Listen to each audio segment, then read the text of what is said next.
Imagine you're travelling back from work or you're on a day trip and you find yourself caught up in the middle of two opposing sides protesting. What would you do? For those new to the channel, my name is Alan. In this video, I will explain what you need to do to lessen the likelihood and your actions on to aid your extraction from such an event. Let's crack on. So the first things we need to look at is intel, news. If you're planning on a day trip or it's on your regular commute, you need to know, check the news outlets, social media, etc. Are there any protests planned? If so, when and where? Can you avoid them? Can you go round them? And worst case scenario, can you just cancel your day trip and perhaps reschedule for a time when you're not likely to be caught up in the drama? So if you've got no option, you're going to go on that day trip, or it's part of your commute to work, so you can't really avoid it. What can you do in advance to lessen the potential impact upon yourself? One is maintain that grey man or grey woman philosophy. Don't wear any bright clothing, don't stand out, don't wear any items of clothing that people might mean that would suggest that you're affiliated to either side. So it's probably not best to walk down the street in your Union Jack t-shirt, and likewise it's probably best not suited to walk around with a schmog wrapped around your head and some rainbow coloured t-shirt for the same reasons.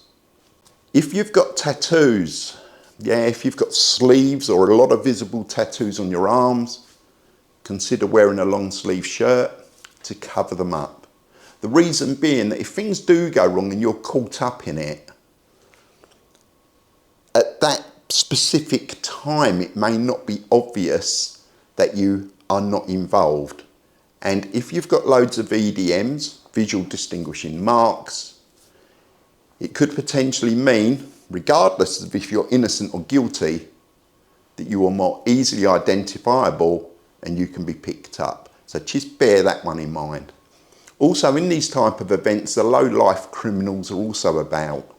So don't walk around with loads of jewellery on show, because that's inviting trouble. Keep your phone in your pocket or your bag.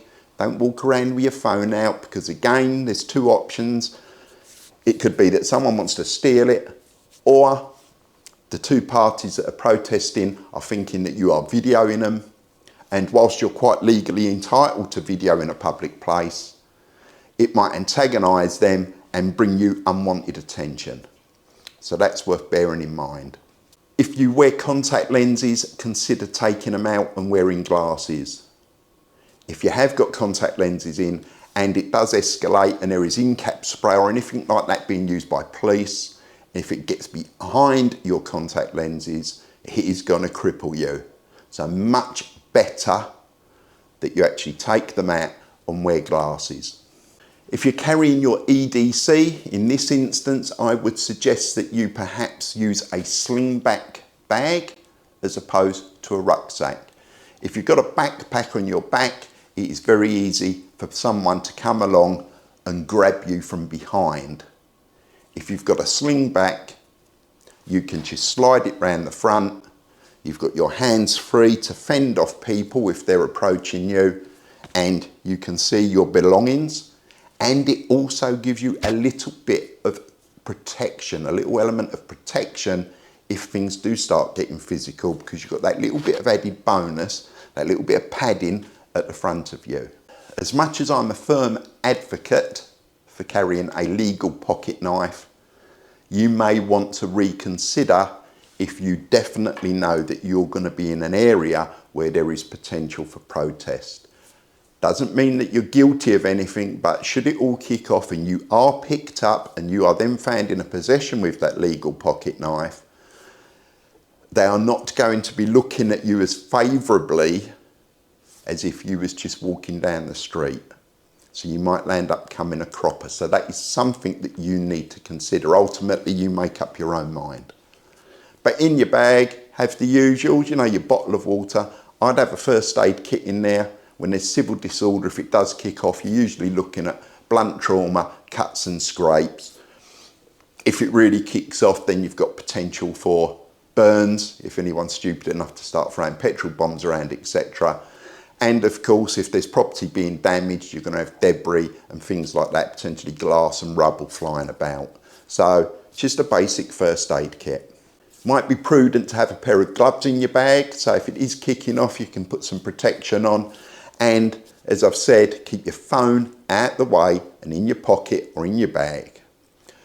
Carry some cash just in case you need to purchase something. It's okay having a card, but cash is always king. If you wear a cap, baseball cap, or you don't wear, either way, have one with you. And I'll explain why. If it is kicking off and you are not involved, but you are leaving that area, once you're out of that area, either take your cap off if you were wearing it when it was kicking off, or put it on if you wasn't wearing it when it kicked off. Because that's a VDM, that's one of those visual distinguishing marks. And if for any reason there's a follow-up and people are looking for you, do they think that potentially that you was involved, or someone took offence at your presence and it's now one of the two sides that were having a shindig looking for you, you've changed your immediate appearance. It might just help you and put an element of doubt in people's minds as to whether or not that actually was you. Some people might even go so far as to carry a shirt or a really lightweight jacket in their bag that is a different colour to what they normally wear. So if I was out, as you can see me now, and it kicked off and then I got some distance between me and where the problem is, I'd probably put the hat on, put a thin jacket over the top, I'll take my shirt off and put a different shirt on. That is a different colour. And again, for those same reasons, I don't want, if anyone was paying me any attention, I now want them to be looking for me as I was, not me as I am now. But some of you might think that's too extreme, and at the end of the day, that's entirely up to you. We all know the benefits of keeping emergency phone numbers written down on a piece of paper, just in case we lose our phones. In this instance, you could go a little bit further, get a Sharpie pen and write the numbers, just a couple of emergency numbers, if you can't memorise them, if they're not in your head, on your arm. Then pull your sleeve back down so they're not visible. Because if you are caught up and people think that you were responsible and you'll end up getting nicked, they're going to take everything off you, and that will include your phone, because at the end of the day they're going to think that you're involved in either one party or the other. And your phone is going to potentially, from their point of view, have evidence on it. They want to see if there's any messages on there that you're part of a sleeper cell that wants to go and bash all those that are protesting for Palestine, or vice versa. So if you don't know the numbers, you've just lost them. So now you're unable, when you get an opportunity to make a phone call, to actually call someone to tell them where you are.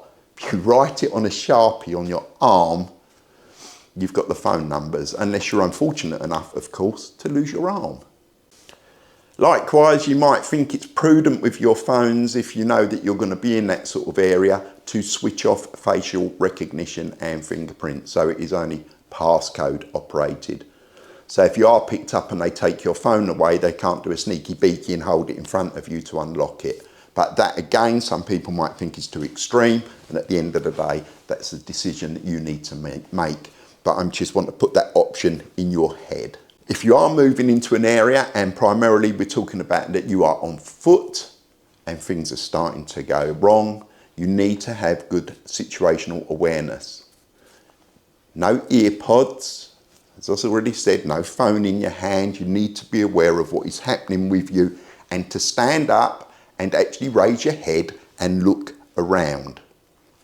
I don't mean you've got to stand there and give people evil eyes, but you need to be around. As you're passing shop windows, glance in the window, and it will act as a rear view mirror. You'll be able to see what's happening behind you. As you approach corners, move into the middle or the far side of the pavement.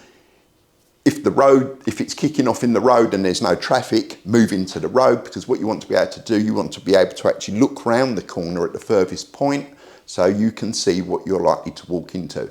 If you're hugging the wall and turn left, you can't see anything until you've committed and you've actually made that corner.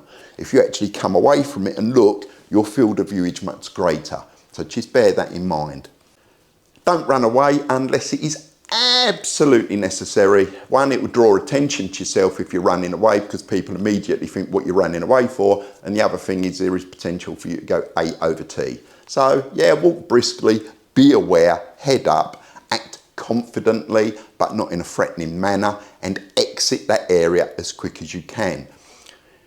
Do not be tempted to duck into alleyways or use subways or potential areas that you don't know if they're dark and off the beaten track, because you don't know who you're going to bump into that area, and you're not going to have anyone around you. So potentially that's going to be worse.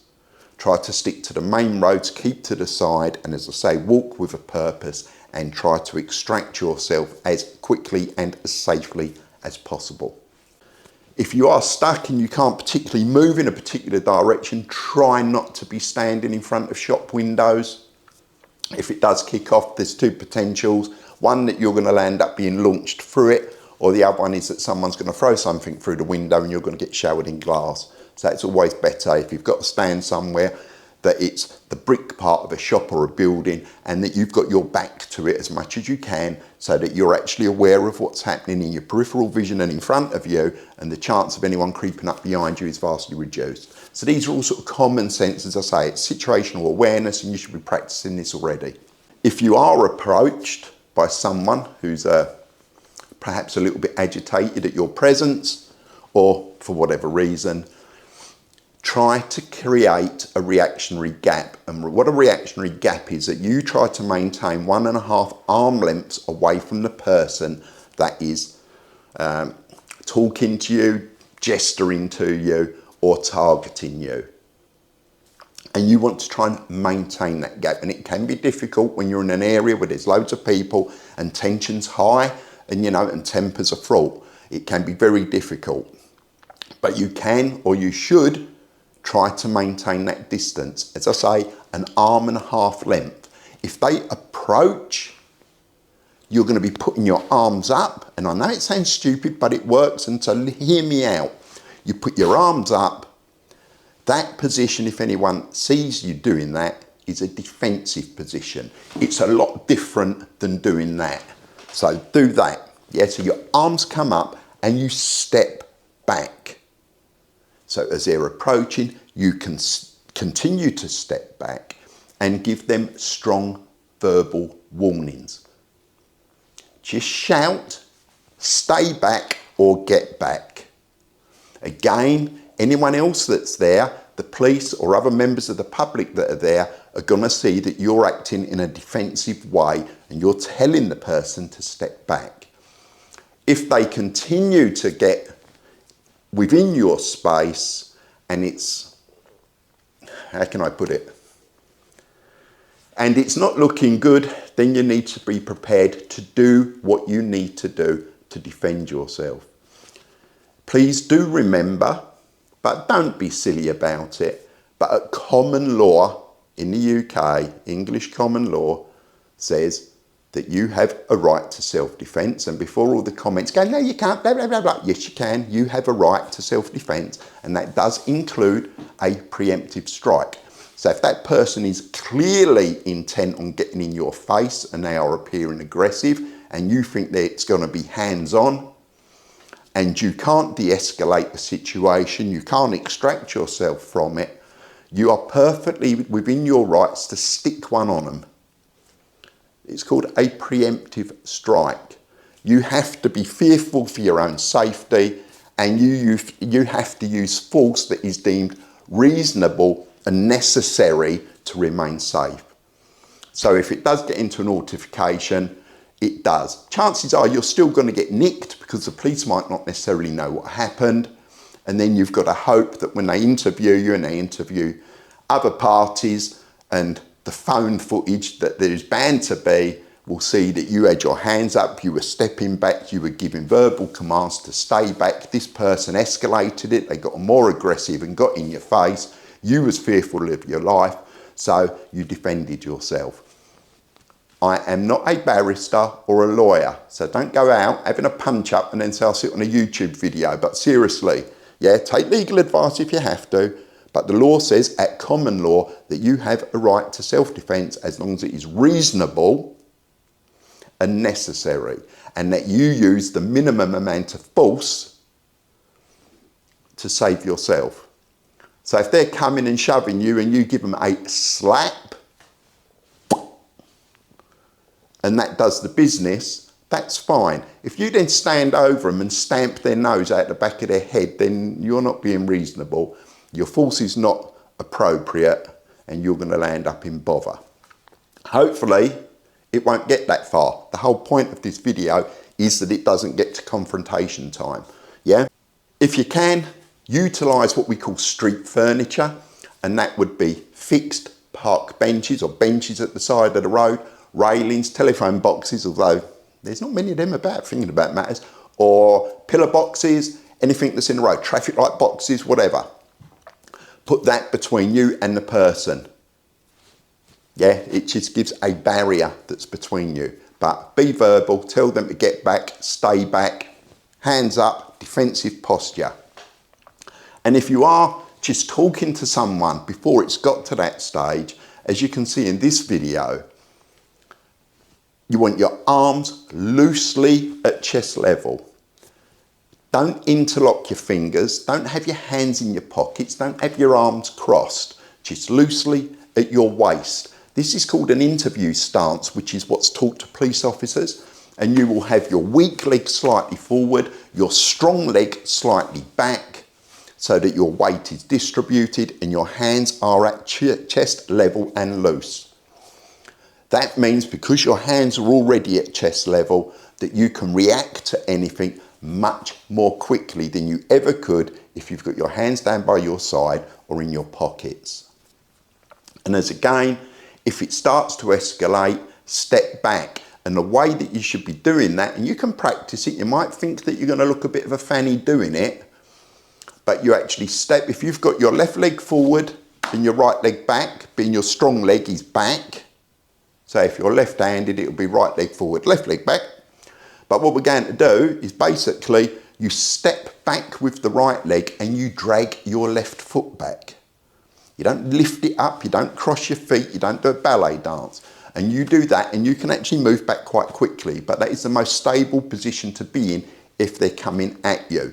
And then, if need be, you know, as I say, I'm not condoning violence, I'm not telling you to go out and thump anyone, but in self-defence, yeah, you're going to be backing away, trying to maintain that reactionary gap. But if it's increased, if they come in and you can't get back no further, your hands are already up to defend yourself, and if need be, for you to strike at them. So that's it. That's just a few hints and tips that I've put together to help you should you be unlucky enough to find yourself in a situation where there is civil unrest, there is civil disorder being carried out, and you haven't got the option to avoid it completely. You've stumbled upon it for whatever reason, and things have started to go pear-shaped.